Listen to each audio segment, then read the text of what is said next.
नमस्कार good morning everyone. आज December 29 तारिख बुधवार मु आर्या आज गुरुत्वपूर्ण न्यूज गुड़िक आपण मानक जणाइबी। न्यूज गुड़िक भल लगे निश्चित भाव गोटे लाइक करी चैनल को सब्सक्राइब करदेवे। तो चलतु आज गुरुत्वपूर्ण खबर गुड़िक उपर नजर पकाइबा। तेबे जनवरी 3 तारिख खोलिबो प्रथम रु पंचम श्रेणी पर्यंत स्कूल। तेबे राज्य में थिबा प्राय 27,000 विद्यालय प्रथम रु पंचम श्रेणी पर्यंत जनवरी 3 तारिख खोलिबा सरकार निष्पत्ति ग्रहण करिसेंती। जो विद्यालय दशम श्रेणी निमंते 5 तारिख रु 8 तारिख पर्यंत सेमेटिव 1 परीक्षा होबार अछि से विद्यालय गुड़िकर 10 जनवरी ठारू खोलिबा निष्पत्ति ग्रहण करा जाय अछि। मध्याह्न भोजन निमित्त उद्दिष्ट मध्यांतर बिना विद्यालय गुड़िक पूर्वाह्न 9 घटिका ठारू मध्याह्न 12 घटिका पर्यंत खोला रहिबो बोली जणा पड़ि अछि। मध्याह्न भोजन योजन ड्राई राशन जोगाण कार्यक्रम अन्य आदेश प्राप्त पर्यंत पूर्वपरि जारी रहिबो। परवर्ती खबर भुवनेश्वर एकाम्र अंचल 103 कोटी टंकार प्रकल्पर शुभारंभ कले मुख्यमंत्री नवीन पट्टनायक। एवं मुख्यमंत्री नवीन पट्टनायक भुवनेश्वर एकाम्र अंचल 103 कोटी टंकार प्रकल्पर शुभारंभ करिसेंती। 103 कोटी टंका विनियोग 13टी प्रकल्पर शुभारंभ करिसेंती। एथिरे एकाम्र अंचल विकास पई पुराणा भुवनेश्वर रे 24 टिकिया गुणात्मक पानीय जल जोगाण, धौली शांति स्वरूप पुनरुद्धार और सौंदर्यकरण, केदारगौरी पानीर विशुद्धीकरण आदि अनेक गुरुत्वपूर्ण प्रकल्पर आरंभ करा जाय अछि। ए अवसर उपस्थित जनसाधारण को उद्बोधन दे मुख्यमंत्री कहते जे लिंगराज अंचल को सुंदर कर गढ़ी तोलिबा पई एकाम्र योजना जनसाधारण सहजरे आरंभ करा जाय अछि। परवर्ती खबर आसंता फेब्रुआरी शेष सुधा तृतीय लहर पीक रे पहुंचीबो। तेबे समग्र विश्व में वर्तमान कोरोनार नुआ भारिएंट ओमिक्रॉन को नहीं आशंका बढ़ी चलथिबा बेले ओडिशा पई मध्य एहाको प्रभाव भयंकर होई पारे। तेबे आसंता फेब्रुआरी मास शेष बेलू राज्य में कोविड तृतीय लहर पीक रे पहुंचीबो एने सूचना दैछंती स्वास्थ्य निर्देशक विजय महापात्र। श्री महापात्र कहते जे पूर्वर कोरोनार प्रथम और द्वितीय लहर राज्य को 2 मास पर फेरीथिला। तेबे एथर जदि तृतीय लहर आसे तेबे ताहा ओडिशा रे शीघ्र पहुंचीबो बोली Indian Council of Medical Research पक्षर कहुछि। तृतीय लहर फेब्रुआरी शेष बेलू राज्यर पीक रे पहुंचीबो। सरकारक निर्देश अनुसार राज्यर स्वास्थ्य भित्तिभूमि पेडियाट्रिक विभाग प्रस्तुत करिअछि। सर्वेलांस, टेस्टिंग, ट्रिटमेंट और टीकाकरण उपर गुरुत्व दिया जाउछि बोली से सूचना दैछन्ति। परवर्ती खबर प्रबल वर्षा सांगकु कुआपत्थर माड़। तेबे बरगढ़ जिला आंबवना ब्लॉक रे मंगलवार वर्षा सांग को कुआपत्थर माड़ होइछि। एथिरे चाषी अमल धान प्रभावित होइछि। खेत खलार रहितिबा अमल धान वर्षा कुआपत्थर माड़ जोगु नष्ट होई जाइछि। सेहिपरि अंचलर परिबा फसल मध्य क्षतिग्रस्त होइछि। याकु नै चाषी चिंतित होई पड़िछि। ब्लॉक रो बोरा, सान नईपरिल, कंडपला, आंबवना, कसापरा, भुक्ता अंचल रे धान परिबा चाष यथेष्ट प्रभावित होइछि। धान संग्रह प्रक्रिया को प्राय मासे बीती जाइए। मात्र चाषी बारंबार दाबी सत्वे धान उठाण दिगरे त्वरित पदक्षेप नियानजाउथिबा जोगु चाषी मानक एथिरे अधिक क्षतिग्रस्त होइछि। मंडी गुड़िकर खोला आकाश तले पड़िथिबारु लक्षाधिक धान बस्ता वर्षारे भिजी जाइछि। तेबे क्षतिग्रस्त होइथिबा चाषी मान अभियोग करिसेंती। अन्यपटे एभली वृष्टिपात जोगु मिसरर धानर आर्द्रता नै नाना आळ देइछि कट छनित करबा नै चाषी माने आशंका प्रकाश करिसेंती। मात्र चाषी माने मंडी को बिक्री करबा पई धान आनी गच्छित रखिसेंती। मंडी को पहुंचीबा पर धान सुरक्षित रखिबा नियंत्रित बाजार कमिटीर दायित्व होइथिबा जोगु कट छटनीर हेले विरोध कराजिबो बोली से जणाइछंती। परवर्ती खबर ओबीसी को बाद दे प्रकाश पाइला नुआ पंचायत संरक्षणर चिठा तालिका। तेबे पाखे आसुची पंचायत निर्वाचन। एथिपाई चलचंचल होइछि गाँर राजनीति। बड़ठारू आरंभ कर सबु नेता एवं गाँव में डेरा पकाई आरंभ कले। आज पंचायत निर्वाचन लगी आसन संरक्षणर चिठा प्रकाश पाइछि। वार्ड मेंबर, सरपंच, समिति सभ्य, ब्लॉक अध्यक्ष पदवी लगी रिजर्वेशन ड्राफ्ट लिस्ट जारी होइछि। ए नूतन तालिकार पछुआ वर्ग को संरक्षण बाद दिया जाइछि, जाहाकु नै राजनीति तेजीबारे लागिअछि। जनवरी 3 भितर आपत्ति अभियोग दाखल करिपारिबे। 5 तारिख रे यार समाधान करा जाय 7 तारिख रे चूड़ांत तालिका राज्य निर्वाचन आयोग को प्रदान करा जिवो। या पर त्रिस्तरीय पंचायत निर्वाचन पई तारीख घोषणा हबो। सेपट पछुआ वर्ग को संरक्षण बाद दे ड्राफ्ट लिस्ट प्रकाश पाइबा पर तेजीछि राजनीति। ପରବର୍ତ୍ତୀ ଖବର ଫେବୃଆରୀରେ ଆସିବ ତୃତୀୟ ଲହର କାହା ପରାମର୍ଶରେ ଖୋଲୁଛନ୍ତି ସରକାର। ତେବେ ରାଜ୍ୟରେ କୋଭିଡ୍-19ର ନୂଆ ଭାରିଏଣ୍ଟ ଓମିକ୍ରନ୍ ସଂକ୍ରମଣର ଆଶଙ୍କା ବୃଦ୍ଧି ପାଉଥିବା ବେଳେ ଫେବୃଆରୀ ମାସର ଶେଷ ଆଡ଼କୁ କରୋନାର ତୃତୀୟ ଲହର ଓଡ଼ିଶାର ପିକ୍ରେ ପହଞ୍ଚିବ ବୋଲି ସ୍ୱାସ୍ଥ୍ୟ ବିଭାଗ ସତର୍କ କରାଇଅଛି। ଆଉ ଏପଟେ ଜାନୁଆରୀ 3 ତାରିଖରୁ କଳକମତି ଶିଶୁ 5ରୁ 10 ବର୍ଷ ବୟସର ପିଲାମାନଙ୍କୁ ସ୍କୁଲ ଆସିବା ପାଇଁ ବ୍ୟଗ୍ର ହୋଇପଡ଼ିଅଛନ୍ତି। ସବୁ ବର୍ଗର ସ୍କୁଲଗୁଡ଼ିକ ପାଇଁ ପ୍ରଥମରୁ ପଞ୍ଚମ ଶ୍ରେଣୀ ପର୍ଯ୍ୟନ୍ତ କ୍ଲାସ୍ ଖୋଲିବାକୁ ଗାଇଡ୍ଲାଇନ୍ ଜାରି କରାଯାଇଅଛି। ତେବେ ଏହି କଳକମିତ ପିଲାମାନଙ୍କ ପାଇଁ ଅଫଲାଇନ୍ କ୍ଲାସ୍ ଆରମ୍ଭ କରିବାକୁ କିଏ ସ୍କୁଲ ଓ ଗଣଶିକ୍ଷା ବିଭାଗକୁ ପରାମର୍ଶ ଦେଲା ଓ ପିଲାଙ୍କ ଜୀବନକୁ ବିପଦ ଠେଲିବାର ଏଭଳି ଅଭଟ ଚିନ୍ତାଧାରାକୁ ନେଇ ଏବେ ସାଧାରଣ ଲୋକଙ୍କ ମନରେ ପ୍ରଶ୍ନ ଉଠିଅଛି। ପରବର୍ତ୍ତୀ ଖବର କାନପୁରରେ 11,000 କୋଟି ଟଙ୍କାର ମେଟ୍ରୋ ପ୍ରକଳ୍ପର ଉଦ୍ଘାଟନ କଲେ ପ୍ରଧାନମନ୍ତ୍ରୀ। ତେବେ ପ୍ରଧାନମନ୍ତ୍ରୀ ନରେନ୍ଦ୍ର ମୋଦି ଆଜି ୟୁପିର କାନପୁରରେ 11,000 କୋଟି ଟଙ୍କାର ମେଟ୍ରୋ ପ୍ରକଳ୍ପର ଉଦ୍ଘାଟନ କରିଛନ୍ତି। ଏହି ଅବସରରେ ମୋଦି ମେଟ୍ରୋ ଟ୍ରେନ୍ରେ ଯାତ୍ରା କରିଥିଲେ। ତାଙ୍କ ସହ ଉତ୍ତରପ୍ରଦେଶର ମୁଖ୍ୟମନ୍ତ୍ରୀ ଯୋଗୀ ଆଦିତ୍ୟନାଥ ମଧ୍ୟ ଉପସ୍ଥିତ ଥିଲେ। ଉଭୟ ମେଟ୍ରୋ ଟ୍ରେନ୍ରେ ଯାତ୍ରା କରୁଥିବା ଫଟୋ ମଧ୍ୟ ଭାଇରାଲ ହୋଇଅଛି। କାନପୁରରେ ମେଟ୍ରୋ ଟ୍ରେନ୍କୁ ଉଦ୍ଘାଟନ କରିବା ପରେ ଉଭୟ ଆଇଆଇଟି ମେଟ୍ରୋ ଷ୍ଟେସନରୁ ଗୀତାନଗର ଷ୍ଟେସନକୁ ଯାତ୍ରା କରିଥିଲେ। କାନପୁରରେ ମେଟ୍ରୋ ପ୍ରକଳ୍ପର ମୋଟ ଲମ୍ବ ହେଉଛି 32 କିଲୋମିଟର। ଏଥିପାଇଁ 11,000 କୋଟି ଟଙ୍କା ବ୍ୟୟ କରାଯାଇଅଛି। ବିଶେଷ କରି ଆଇଆଇଟି କାନପୁର ମୋତିଝିଲ ପର୍ଯ୍ୟନ୍ତ 9 କିଲୋମିଟର ଫୋକସ୍ ଏରିଆ ବୋଲି ପିଏମ୍ ପକ୍ଷରୁ କୁହାଯାଇଅଛି। ପରବର୍ତ୍ତୀ ଖବର ଶସ୍ତା ହେଲା ଖାଇବା ତେଲ ଦର। ଏବେ ଶସ୍ତା ହେଲା ଖାଇବା ତେଲ ଦର। ଆଦାନୀ, ୱିଲମାର ଏବଂ ରୁଚି ସୋୟା ସମେତ ଅଧିକାଂଶ ଖାଇବା ତେଲ କମ୍ପାନୀ ସେମାନଙ୍କର ଉତ୍ପାଦନଗୁଡ଼ିକର ଏମ୍ଆର୍ପି ହ୍ରାସ କରିଛନ୍ତି। ଖାଉଟିଙ୍କୁ ଆଶ୍ୱସ୍ତି ଦେବା ଲାଗି କମ୍ପାନୀଗୁଡ଼ିକର ସର୍ବୋଚ୍ଚ ଖୁଚୁରା ଦରରେ 10ରୁ 15% ହ୍ରାସ କରିଥିବା ଶିଳ୍ପ ସଂଘ ଏଏସି ପକ୍ଷରୁ ପ୍ରକାଶ ପାଇଅଛି। ପରବର୍ତ୍ତୀ ଖବର 60 ବର୍ଷରୁ ଅଧିକ ବୟସ୍କଙ୍କ ବୁଷ୍ଟର ଡୋଜ୍ ଲାଗି ପ୍ରମାଣପତ୍ରର ଆବଶ୍ୟକତା ନାହିଁ। ଏବେ କରୋନାର କୋଭିଡ୍-19ର ବୃଦ୍ଧିକୁ ଦୃଷ୍ଟିରେ ରଖି ଆଜି ଟିକାକରଣ ବଢ଼ାଇବା ପାଇଁ କେନ୍ଦ୍ର ସରକାର ଏକ ବଡ଼ ନିଷ୍ପତ୍ତି ନେଇଛନ୍ତି। ସରକାରଙ୍କ ଦ୍ୱାରା ଜାରି କରାଯାଇଥିବା ଗାଇଡ୍ଲାଇନ୍ରେ କୁହାଯାଇଅଛି ଯେ କୌଣସି ସାର୍ଟିଫିକେଟ୍ ବିନା 60 ବର୍ଷରୁ ଅଧିକ ବୟସ୍କ ବ୍ୟକ୍ତିଙ୍କୁ ବୁଷ୍ଟର ଡୋଜ୍ ନେଇପାରିବେ। ଗମ୍ଭୀର ଅସୁସ୍ଥତା ଥିବା 60 ବର୍ଷରୁ ଅଧିକ ବୟସର ଲୋକମାନେ ମଧ୍ୟ ଏହି ବୁଷ୍ଟର ଡୋଜ୍ ପାଇପାରିବେ। ଏହି ଲୋକମାନଙ୍କୁ ବୁଷ୍ଟର ଡୋଜ୍ ନେବା ପାଇଁ ଟିକାକରଣ କେନ୍ଦ୍ରରେ କୌଣସି ପ୍ରମାଣପତ୍ର ଦେଖାଇବାକୁ ପଡ଼ିବ ନାହିଁ ବୋଲି ମଙ୍ଗଳବାର କେନ୍ଦ୍ର ସରକାର କହିଛନ୍ତି। ମଙ୍ଗଳବାର ଦିନ ରାଜ୍ୟ ସ୍ୱାସ୍ଥ୍ୟ ସଚିବଙ୍କ ବୈଠକରେ ଏହି ନିଷ୍ପତ୍ତି ନିଆଯାଇଅଛି। ଏହି ବୈଠକ ପରେ ନିଷ୍ପତ୍ତି ନିଆଯାଇଛି ଯେ 60 ବର୍ଷରୁ ଅଧିକ ବୟସ୍କ ଡାକ୍ତରଙ୍କ ବିନା ପ୍ରମାଣପତ୍ର ସତର୍କତା ବ୍ୟବହାର କରାଯିବ। ତଥାପି ସେମାନେ ଟିକା ନେବା ପୂର୍ବରୁ ସେମାନଙ୍କ ଡାକ୍ତରଙ୍କ ସହ ପରାମର୍ଶ କରିବା ଜରୁରୀ। 60 ବର୍ଷରୁ ଅଧିକ ବୟସର ସମସ୍ତ ବ୍ୟକ୍ତିଙ୍କୁ ସତର୍କତା ଟିକା ନେବା ସମୟରେ ଡାକ୍ତରଙ୍କଠାରୁ କୌଣସି ପ୍ରମାଣପତ୍ର ଉପସ୍ଥାପନ ଦାଖଲ କରିବା ଆବଶ୍ୟକତା ହେବ ନାହିଁ। ସତର୍କତା ଟିକାର ମାତ୍ରା ରାଜ୍ୟ ସଚିବ ରାକେଶ ଭୂଷଣଙ୍କ ନିକଟରୁ ଏକ ଚିଠିରେ ଜଣାଇଛନ୍ତି।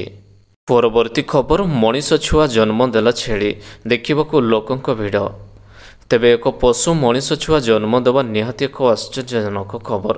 ଆସାମ ରାଜ୍ୟର କୋଚାର ଜିଲ୍ଲାରେ ମଣିଷ ପରି ଏକ ସନ୍ତାନ ଜନ୍ମ ଦେଇଛି ଛେଳି। ଏହି ଛୁଆକୁ ଦେଖିବା ପାଇଁ ସ୍ଥାନୀୟ ଅଞ୍ଚଳର ଭିଡ଼ ଜମିଅଛି। କୁହାଯାଇଛି ଯେ ଏହି ଛେଳି ଶିଶୁର 2 ଗୋଡ଼ ଏବଂ କାନ ବ୍ୟତୀତ ସବୁକିଛି ମଣିଷ ପରି ଦେଖାଯାଉଅଛି। ତେବେ ଛେଳିଟିର ଜନ୍ମର ଅଧଘଣ୍ଟା ପରେ ମରିଯାଇଅଛି। ପରବର୍ତ୍ତୀ ଖବର ଛାଡ଼ପତ୍ର ପରେ ପୁଣି ଥରେ ଏକାଠି ହେଲେ ନାଗା ଓ ସମନ୍ଥା। ତେବେ ପୁଣି ଥରେ ଏକାଠି ହେଲେ ସାଉଥର ସୁପରହିଟ୍ ଯୋଡ଼ି ସମନ୍ଥା ଏଣ୍ଡ ନାଗା ଚୈତନ୍ୟ। ଛାଡ଼ପତ୍ର ପରେ ଦୁହେଁ ପ୍ରଥମ ଥର ପାଇଁ ଏକାଠି ହୋଇଛନ୍ତି। ନିକଟରେ ସମନ୍ଥା ଓ ନାଗା ପରସ୍ପରଠାରୁ ଛାଡ଼ପତ୍ର ନେବାକୁ ଘୋଷଣା କରିଥିଲେ। ଏହି ଖବର ତାଙ୍କର ଲକ୍ଷ ଲକ୍ଷ ଫ୍ୟାନ୍ସମାନଙ୍କୁ ବଡ଼ ଝଟକା ଦେଇଥିଲା। ଦୁହେଁ ଛାଡ଼ପତ୍ର ଘୋଷଣା କରିବା ପରେ ଅଲଗା ହୋଇଯାଇଥିଲେ। ଏପରିକି ସେମାନଙ୍କୁ କୌଣସି ସ୍ଥାନରେ ଏକାଠିକୁ ଦେଖିବାକୁ ମିଳିନଥିଲା। କିନ୍ତୁ ନିକଟରେ ଦୁହିଁଙ୍କୁ ଗୋଟିଏ ସ୍ଥାନରେ ଦେଖିବାକୁ ମିଳିଥିଲା। ହାଇଦ୍ରାବାଦର ରାମାୟଣକ ୟୁନିଭର୍ସିଟିର ସମନ୍ଥା ଓ ନାଗା ଚୈତନ୍ୟ ସ୍ପଟ୍ ହୋଇଥିଲେ। ପରବର୍ତ୍ତୀ ଖବର ଉଦିତ ନାରାୟଣଙ୍କ କଣ୍ଠରେ ମୁଖ୍ୟମନ୍ତ୍ରୀଙ୍କ ଲୋକପ୍ରିୟତାର ବର୍ଣ୍ଣନା କଲେ, କହିଲେ ମୋର ସୌଭାଗ୍ୟ ମୁଁ ଗାଉଅଛି। ତେବେ ହେ ନବୀନ ବାବୁ, ଆମେ ତମ ଫ୍ୟାନ୍ ଭଳି ଲୋକପ୍ରିୟତା ଗୀତ ପରେ ଏବେ ପୁଣି ବଜାରକୁ ଆସୁଛି ମୁଖ୍ୟମନ୍ତ୍ରୀ ନବୀନ ପଟ୍ଟନାୟକଙ୍କୁ ନେଇ ଆଉ ଏକ ଗୀତ, ଯାହାକୁ ଗାଇଛନ୍ତି ବଲିଉଡର ପ୍ରସିଦ୍ଧ ଗାୟକ ଉଦିତ ନାରାୟଣ। ସେହି ଗୀତ ଗାଇବା ପୂର୍ବରୁ ନବୀନଙ୍କୁ ସେ ଭୁରି ଭୁରି ପ୍ରଶଂସା କରିଛନ୍ତି। ସେ କହିଛନ୍ତି ଯେ ଦେଶର ସବୁଠାରୁ ଲୋକପ୍ରିୟ ଏବଂ ଆଦରଣୀୟ ମୁଖ୍ୟମନ୍ତ୍ରୀ ନବୀନ ପଟ୍ଟନାୟକଙ୍କର ଉପରେ ଏକ ଗୀତ ଗାଇବାର ସୌଭାଗ୍ୟ ମୋତେ ପ୍ରାପ୍ତ ହୋଇଅଛି। ଏହି ଗୀତରେ ଆମ ମୁଖ୍ୟମନ୍ତ୍ରୀ କେତେ ସ୍ୱଚ୍ଛ ନିର୍ମଳ ଲୋକ ଆଦୃତ ଗୁରୁତ୍ୱ ସେ ନେଇ ବର୍ଣ୍ଣନା କରାଯାଇଥିବା ସେ ପ୍ରକାଶ କରିଛନ୍ତି। ଏହି ଗୀତର ନିର୍ଦ୍ଦେଶକ ରହିଛନ୍ତି ଓଡ଼ିଆ ମ୍ୟୁଜିକ୍ ଇଣ୍ଡଷ୍ଟ୍ରିର ସୁପରହିଟ୍ ଗୀତ ବିଟି ଦେଇଥିବା ଜାପାନୀ ଭାଇ ଏବଂ ଗୀତକୁ ରଚନା କରିଥିଲେ ତପୁ ନାୟକ। ଆଜି ଏହି ଗୀତଟି ରିଲିଜ୍ ହୋଇଅଛି। ଏହାର ପ୍ରଥମ ପଦ ବିଶ୍ୱ ଦରବାରର ଜଗନ୍ନାଥ ଦେଶ ସମନ୍ୱିତ ହେଉଥିବା ରହିଅଛି। ତେବେ ଏହି ଶ୍ରୋତାଙ୍କ ପାଖରେ ବେଶ୍ ଲୋକଦ୍ରୁତ ହେବ ବୋଲି ଆଶା ପ୍ରକାଶ କରାଯାଉଅଛି। ପରବର୍ତ୍ତୀ ଖବର ସୁବର୍ଣ୍ଣ ସୁଯୋଗ ଅପିଟିସିଏଲରେ ନିଯୁକ୍ତି 250 ପଦବୀ ଖାଲି ରହିଅଛି। ତେବେ ଡିପ୍ଲୋମା ଟେକ୍ନିସିଆନ ଇଞ୍ଜିନିୟରିଂ ଏବଂ ଅଣ ଇଞ୍ଜିନିୟରିଂ ବାଣିଜ୍ୟ ଆପ୍ରେଣ୍ଟିସ୍ ପାଇଁ Odisha Power Transmission Corporation Limited OPTCL ପ୍ରାର୍ଥୀଙ୍କଠାରୁ ଦରଖାସ୍ତ ଆହ୍ୱାନ କରିଅଛି। ପ୍ରାର୍ଥୀମାନେ ଓଡ଼ିଶାର ଅପିଟିସିଏଲ କାର୍ଯ୍ୟାଳୟରେ 1 ବର୍ଷ ପାଇଁ ନିଯୁକ୍ତି ପାଇବେ। ମୋଟ ସ୍ନାତକ ଡିଗ୍ରୀ ଇଞ୍ଜିନିୟରିଂ ଓ ଡିପ୍ଲୋମା ଇଞ୍ଜିନିୟରିଂ ପାଇଁ 232ଟି ପଦବୀ ଖାଲି ପଡ଼ିଥିବା ବେଳେ ଅଣ ଇଞ୍ଜିନିୟରିଂ ଓ ଆପ୍ରେଣ୍ଟିସ୍ ପଦବୀ ପାଇଁ 18ଟି ପଦବୀ ଖାଲି ରହିଅଛି। ସ୍ନାତକ ଡିପ୍ଲୋମା ଇଞ୍ଜିନିୟରିଂ ଆପ୍ରେଣ୍ଟିସ୍ ପାଇଁ ସର୍ବନିମ୍ନ ଯୋଗ୍ୟତା ଡିପ୍ଲୋମା ଡିଗ୍ରୀ ଥିବାବେଳେ ଅଣ ଇଞ୍ଜିନିୟରିଂ ବାଣିଜ୍ୟ ଆପ୍ରେଣ୍ଟିସ୍ ପାଇଁ ଡିଗ୍ରୀ ବା ପିଜିର ଆବଶ୍ୟକତା ରହିଅଛି। ପ୍ରାର୍ଥୀ ଭାରତୀୟ ନାଗରିକ ହୋଇଥିବେ ଓ ଓଡ଼ିଶାର ବାସିନ୍ଦା ହୋଇଥିବା ଦରକାର। ଏହି ଯୋଗ୍ୟତା ଥିଲେ ପ୍ରାର୍ଥୀମାନେ ଆବେଦନ କରିବାକୁ ଯୋଗ୍ୟ ଅଟନ୍ତି। ବୟସ ସୀମା ଡିସେମ୍ବର 31, 2021 ସୁଦ୍ଧା ପ୍ରାର୍ଥୀମାନେ 18 ବର୍ଷରୁ କମ୍ ହୋଇନଥିବା ଉଚିତ। ପରବର୍ତ୍ତୀ ଖବର ଯଦି ନଗଦ ଟଙ୍କା ଦେଇ କରିଛନ୍ତି ଏହି 5ଟି କାମ ତେବେ ହୋଇଯାନ୍ତୁ ସାବଧାନ, ଆସିପାରେ ଟ୍ୟାକ୍ସର ନୋଟିସ୍। ଏବେ ବର୍ତ୍ତମାନ ଆୟକର ବିଭାଗ ନଗଦ ଟଙ୍କା କାରବାରକୁ ନେଇ ଅତ୍ୟନ୍ତ ସତର୍କ ହୋଇଅଛି। ବିଗତ କିଛି ବର୍ଷ ମଧ୍ୟରେ ଆୟକର ବିଭାଗ ବିଭିନ୍ନ ନିବେଶ ପ୍ଲାଟଫର୍ମ ଯେପରିକି ବ୍ୟାଙ୍କ, ମ୍ୟୁଚୁଆଲ ଫଣ୍ଡ ଓ ବ୍ରୋକର ପ୍ଲାଟଫର୍ମ ଆଦି ପ୍ଲାଟଫର୍ମରେ ସାଧାରଣ ଲୋକଙ୍କ ପାଇଁ ନଗଦ କାରବାର କରିବାକୁ ନିୟମ କଡ଼ାକଡ଼ି କରିଅଛି। ଏମିତି ଅନେକ ଟ୍ରାଞ୍ଜାକ୍ସନ୍ ଅଛି ଯାହା ଉପରେ ଆୟକର ବିଭାଗର ନଜର ରଖିଥାଏ। ଯଦି ଆପଣଙ୍କ bank, mutual fund, broker house ଏବଂ ସମ୍ପତ୍ତି ରେଜିଷ୍ଟର ସମୟରେ ନଗଦ କାରବାର କରନ୍ତି ତେବେ ଆପଣଙ୍କୁ ଏହି ଟ୍ରାଞ୍ଜାକ୍ସନ୍ ବିପରେ ଆୟକର ବିଭାଗକୁ ଜଣାଇବାକୁ ପଡ଼ିଥାଏ। ପରବର୍ତ୍ତୀ ଖବର ଝରକା ଭାଙ୍ଗି ସ୍ତ୍ରୀ ଚମ୍ପଟ, ସ୍ତ୍ରୀଙ୍କୁ ଖୋଜିଦେଲେ 5,000 ଟଙ୍କା ଦେବି କହିଲେ ସ୍ୱାମୀ। ତେବେ ଘରୁ ସ୍ତ୍ରୀ ଛାଡ଼ି ଚାଲିଯାଇଅଛି। ଯିଏ ମୋ ସ୍ତ୍ରୀଙ୍କୁ ଖୋଜିଦେବ ମୁଁ ତାଙ୍କୁ 5,000 ଟଙ୍କା ଦେବି। ସୋସିଆଲ ମିଡ଼ିଆରେ ଜଣେ ସ୍ୱାମୀ ଏଭଳି କହିଛନ୍ତି। ସମ୍ପୃକ୍ତ ସ୍ତ୍ରୀ ସାଥିରେ ଝିଅଙ୍କୁ ନେଇ ଫେରାର ହୋଇଯାଇଛନ୍ତି। ପଶ୍ଚିମବଙ୍ଗର ପିଙ୍ଗଲରେ ଏହି ଅଜବ ଘଟଣା ଘଟିଅଛି। ସ୍ୱାମୀ ଜଣକ ପେଶାରେ କାଠ କାରିଗର। ଡିସେମ୍ବର 9 ତାରିଖରୁ ତାଙ୍କ ସ୍ତ୍ରୀ ଓ ଝିଅ ନିଖୋଜ ଅଛନ୍ତି। ସେମାନଙ୍କୁ ଖୋଜି ନ ପାଇବାରୁ ସ୍ୱାମୀ ଜଣକ ସୋସିଆଲ ମିଡ଼ିଆର ସାହାରା ନେଇଛନ୍ତି। ଫେସବୁକରେ ସ୍ୱାମୀ ଲେଖିଛନ୍ତି 9 ତାରିଖରୁ ସ୍ତ୍ରୀ ଝିଅ ନିଖୋଜ ଅଛନ୍ତି, ଯେ ସେମାନଙ୍କ ସନ୍ଧାନ ପାଇବ ଜଣାଇବାକୁ ଅନୁରୋଧ କରିଛନ୍ତି ସ୍ୱାମୀ। ତାଙ୍କ ସ୍ତ୍ରୀକୁ ଖୋଜିଦେଲେ ସେ 5,000 ଟଙ୍କା ଦେବେ ବୋଲି ଘୋଷଣା କରିଛନ୍ତି। ସ୍ୱାମୀ ଜଣକ ହାଇଦ୍ରାବାଦରେ ରହି କାମ କରନ୍ତି। ଘରୁ ସ୍ତ୍ରୀ ଓ ଝିଅର ଛାଡ଼ି ପଳାଇବା ଖବର ସେ ପାଇଥିଲେ। ଖବର ପାଇ ସେ ଘରକୁ ଆସିଥିଲେ। ଏ ବାବଦରେ ଥାନାରେ ମଧ୍ୟ ଅଭିଯୋଗ କରିଥିଲେ। ପରବର୍ତ୍ତୀ ଖବର ଦୁର୍ଘଟଣାରେ ବଚପନ କା ପ୍ୟାର ଫେମ୍ ଗାୟକ ସହଦେବ ଗୁରୁତର। ତେବେ ବଚପନର ପ୍ରେମ ଗାୟକ ସହଦେବ ବିରୋଧ ଏକ ସଡ଼କ ଦୁର୍ଘଟଣାରେ ଗୁରୁତର ଭାବେ ଆଘାତପ୍ରାପ୍ତ ହୋଇଛନ୍ତି। ତାଙ୍କ ମୁଣ୍ଡରେ ଜୋରରେ ଆଘାତ ଲାଗିଅଛି ଏବଂ ସେ ସଙ୍କଟପୂର୍ଣ୍ଣ ଅବସ୍ଥାରେ ଅଛନ୍ତି। ପ୍ରାଥମିକ ଉପଚାର ପରେ ତାଙ୍କୁ ଜଗଦଲପୁରରେ ଡିମର ମେଡିକାଲରେ କଲେଜକୁ ଚିକିତ୍ସା ପାଇଁ ପଠାଯାଇଅଛି। ସୁକମା କଲେକ୍ଟର ବିନୀତ ନନ୍ଦବାର ଓ ଏସ୍ଓପି ସୁନୀଲ ଶର୍ମା ଡାକ୍ତରଖାନାରେ ପହଞ୍ଚି ସହଦେବଙ୍କ ଚିକିତ୍ସା କଥା ପଚାରି ବୁଝିଛନ୍ତି। ସହଦେବ ତାଙ୍କ ପରିବାର ଲୋକଙ୍କ ସହ ବାଇକ୍ରେ ଯାଉଥିବା ବେଳେ ଦୁର୍ଘଟଣାଗ୍ରସ୍ତ ହୋଇଥିଲେ। ଅନ୍ୟ 2 ଜଣ ସାଧାରଣ ଭାବେ ଆହତ ହୋଇଛନ୍ତି। ବଲିଉଡର ଗାୟକ ବାଦଶାହଙ୍କ ସହ ବଚପନ କା ପ୍ୟାର ଗୀତ ଗାଇଥିଲେ। ସେ ଚର୍ଚ୍ଚିତ ମଧ୍ୟ ହୋଇପଡ଼ିଥିଲେ। ପୂର୍ବରୁ ତାଙ୍କର ଏହି ଗୀତ ସୋସିଆଲ ମିଡ଼ିଆ ସାଇଟରେ ଝଡ଼ ସୃଷ୍ଟି କରିଥିଲା। ପରବର୍ତ୍ତୀ ଖବର ଅନିର୍ଦ୍ଦିଷ୍ଟ କାଳ ଯାଏଁ ରାଜଧାନୀରେ ସମସ୍ତ ସ୍କୁଲ ବନ୍ଦ ରହିବ। ନିର୍ଦ୍ଧାରିତ ତାରିଖରେ ହେବ ଏକାଦଶ ଏବଂ ଦ୍ୱାଦଶ ପରୀକ୍ଷା। ତେବେ ରାଜଧାନୀରେ ଏବେ କରୋନା ସ୍ଥିତି ଧୀରେ ଧୀରେ ଜଟିଳ ହେବାରେ ଲାଗିଅଛି। ଏପରି ସମୟରେ ଦିଲ୍ଲୀ ଶିକ୍ଷା ନିର୍ଦ୍ଦେଶାଳୟ ସ୍କୁଲମାନଙ୍କ ପାଇଁ ଏକ ନିର୍ଦ୍ଦେଶନାମା ଜାରି କରିଅଛି। ଏହି ନିର୍ଦ୍ଦେଶ ଅନୁସାରେ ଦିଲ୍ଲୀର ଅନିର୍ଦ୍ଦିଷ୍ଟ କାଳ ପର୍ଯ୍ୟନ୍ତ ଅର୍ଥାତ୍ ଆଗାମୀ ସୂଚନା ନ ମିଳିବା ଯାଏଁ ସ୍କୁଲଗୁଡ଼ିକ ବନ୍ଦ ରହିବ। ଓମିକ୍ରନ୍ ସଂକ୍ରମଣକୁ ଦୃଷ୍ଟିରେ ରଖି ଦିଲ୍ଲୀ ସରକାର ମଙ୍ଗଳବାର ଏପରି ନିଷ୍ପତ୍ତି ନେଇଛନ୍ତି। ପରବର୍ତ୍ତୀ ଖବର ଏଣିକି ସିଡିଏ ବିଡିଏ ଅଧୀନରେ ଜମି ଘର କିଣିବା ସହଜ ହେବ। ଏବେ ଆଗକୁ ଲିଜ୍ ହୋଲ୍ଡରୁ ଫ୍ରି ହୋଲ୍ଡ ଏବେ ସିଡିଏ ବିଡିଏ ହାଉସିଂ ବୋର୍ଡ ଭଳି ରାଜ୍ୟର ପ୍ରାୟ ସବୁ କର୍ତ୍ତୃପକ୍ଷଙ୍କ ଅଧୀନରେ ଆସୁଥିବା ସମସ୍ତ ଜମି ଦୀର୍ଘ ବର୍ଷ ଧରି ଜମି ଘର କିଣିବା ଉପରେ ଲିଜ୍ର ସମ୍ପତ୍ତି ରହୁଥିଲା। ବର୍ତ୍ତମାନ ଏହି ନୂଆ ନିୟମ ଲୋକ ନିଜ ମାଲିକାନା ପାଇପାରିବେ, ଯାହାଫଳରେ ଋଣଠୁ ଆରମ୍ଭ କରି ଜମିର ହସ୍ତାନ୍ତର ଯାଏଁ ସବୁକିଛି ସହଜରେ ହୋଇପାରିବ। ତା ସହ ଅଯଥା ଖର୍ଚ୍ଚରୁ ରକ୍ଷା ପାଇପାରିବେ ଲୋକ। ଏଣିକି ଟ୍ୱିନ୍ ସିଟିରେ ଜମି ଓ ଘର କିଣିବା ସହଜ ହେବ ଆଉ ଲିଜ୍ରେ ନୁହଁ ନିଜ ନାଁରେ ଜମି ମାଲିକାନା ହେବେ। ଭୁବନେଶ୍ୱର, କଟକ, ରାଉରକେଲା, ସମ୍ବଲପୁର, ବ୍ରହ୍ମପୁର ଭଳି 5ଟି ସହରରେ ଜମି କିଣିବା ସହଜ ହେବ। ଦୀର୍ଘ ବର୍ଷ ଧରି ଲିଜ୍ ହୋଲ୍ଡରେ ଥିବା ହାଉସ୍ ହୋଲ୍ଡ ଗୁଡ଼ିକ ଏଣିକି ଲିଜ୍ ହୋଲ୍ଡ ଫ୍ରି କରାଯିବ। ଗୃହ ଓ ନଗର ଉନ୍ନୟନ ବିଭାଗ ପକ୍ଷରୁ ଏନେଇ ପ୍ରସ୍ତାବ ରଖାଯାଇଅଛି। ପରବର୍ତ୍ତୀ ଖବର, ପୁଣି ଘଞ୍ଚିଲା ଫିଲ୍ମ ଜର୍ସିର ରିଲିଜ୍ ଡେଟ୍। ଏବେ ଶାହିଦ କପୁର ଏବଂ ମୃଣାଲ ଠାକୁରଙ୍କ ତାଙ୍କ ଅଭିନୀତ ଫିଲ୍ମ ଜର୍ସିର ପ୍ରମୋସନରେ ବ୍ୟସ୍ତ ଅଛନ୍ତି। ଅନେକ ଦିନର ଅପେକ୍ଷା ପରେ ଫିଲ୍ମଟି ଡିସେମ୍ବର 31ରେ ରିଲିଜ୍ ହେବାର ଥିଲା, କିନ୍ତୁ ଦେଶରେ ବଢ଼ୁଥିବା କୋଭିଡ୍ ଏବଂ ଓମିକ୍ରନ୍ ମାମଲା ହେତୁ ଜର୍ସିର ରିଲିଜ୍ ତାରିଖ ପୁଣି ଥରେ ଘୁଞ୍ଚାଇଥିବା ଜଣାପଡ଼ିଅଛି।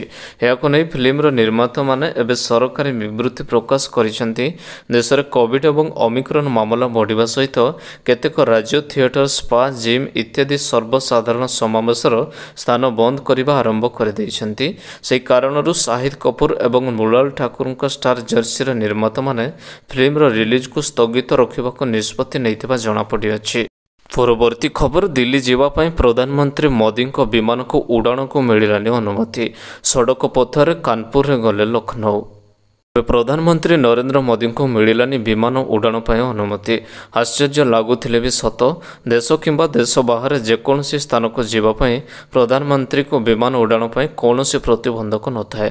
ଯେକୌଣସି ସ୍ଥାନକୁ ଯିବାକୁ ଚାହିଁଲେ ପ୍ରଧାନମନ୍ତ୍ରୀ ବାୟୁସେନା ବିମାନରେ ଯାଇପାରିବେ।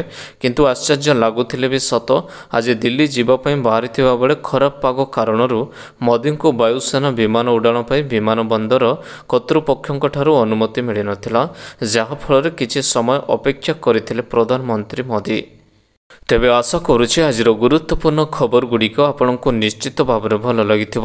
ଯଦି ଭଲ ଲାଗିଥାଏ ଭିଡ଼ିଓକୁ ଗୋଟେ ଲାଇକ୍ କରନ୍ତୁ ଏବଂ ଚ୍ୟାନେଲକୁ ସବସ୍କ୍ରାଇବ୍ କରିବା ପାଇଁ ବିଲକୁଲ ବି ଭୁଲନ୍ତୁ ନାହିଁ। ଆପଣଙ୍କ ଭଲ ପାଇବା ସ୍ୱରୂପ ଭିଡ଼ିଓକୁ ସେୟାର କରିଦେବେ। ପୁଣି ଦେଖା ହେବ ଲାଟେଷ୍ଟ ଅପଡେଟ୍ରେ। ସେତେବେଳେ ପର୍ଯ୍ୟନ୍ତ ବିଦାୟ ନେଉଛି। ବନ୍ଦେ ମାତରମ୍। Take care. Bye bye.